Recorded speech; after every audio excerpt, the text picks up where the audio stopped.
Hello, everybody. Today we are going to read Back of the Bus. This book is mostly about Rosa Parks.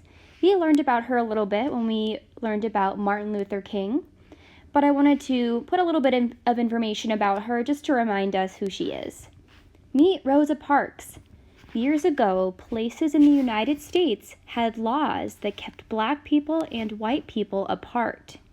In some cities, laws said that black people could not sit next to white people on buses. Other laws did not allow black people to use the same drinking fountains or restrooms as white people.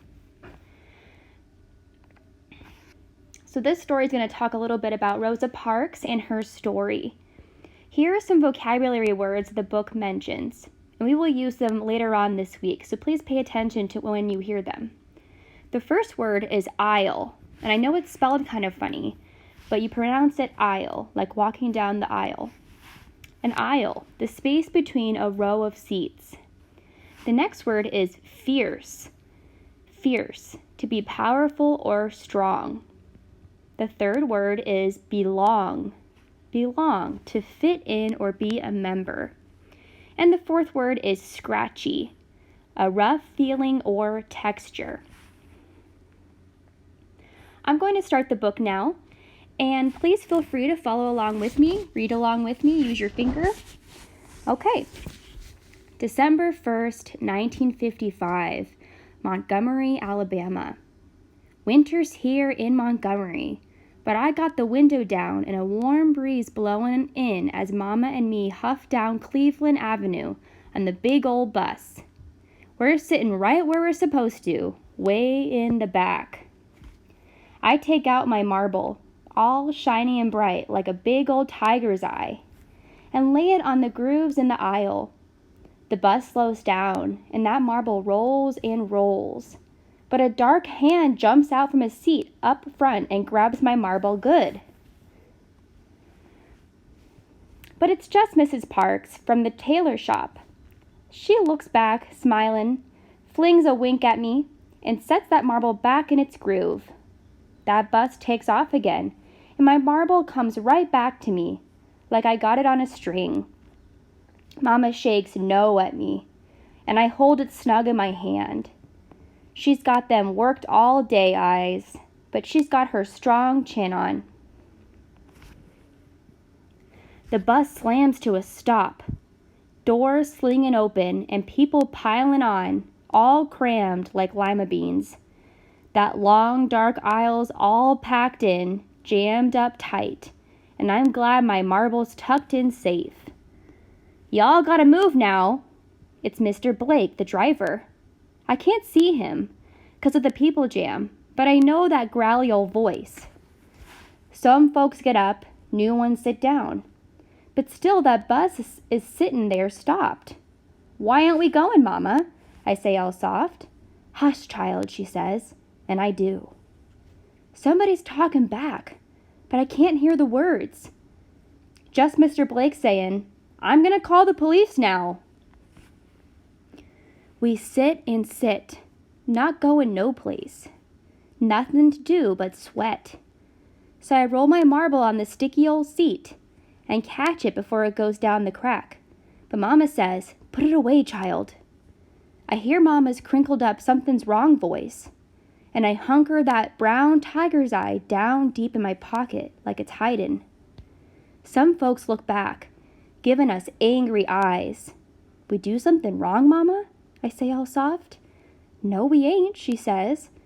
But I ain't sure, 'cause I'm getting shaky legs. Some folks are doing mean, scratchy whispers at somebody sitting up front. And then I see who it is from way in the back.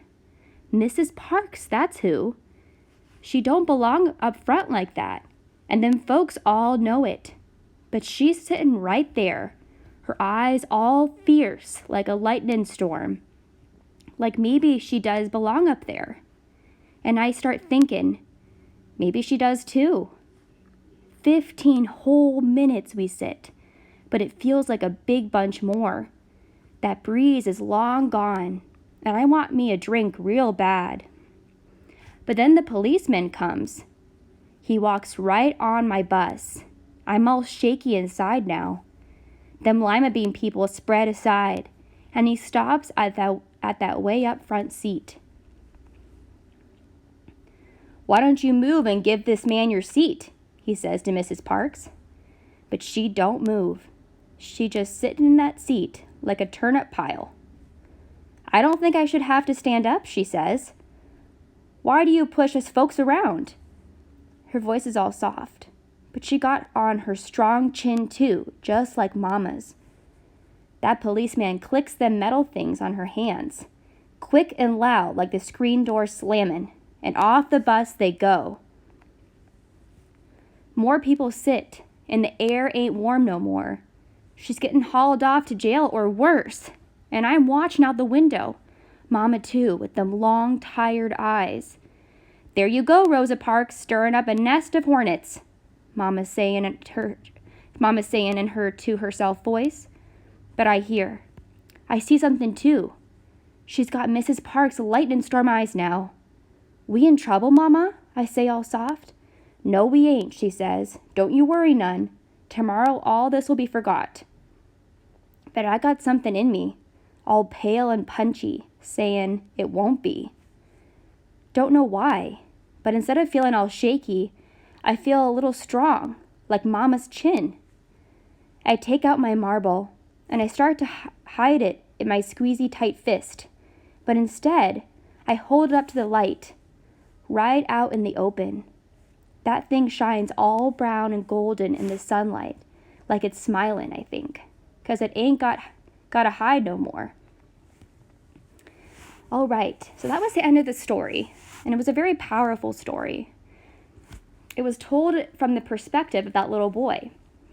So now we're going to think about the sequence of events. And if you remember what that means, it's kind of like telling the story in order. What happened first, second, next, finally.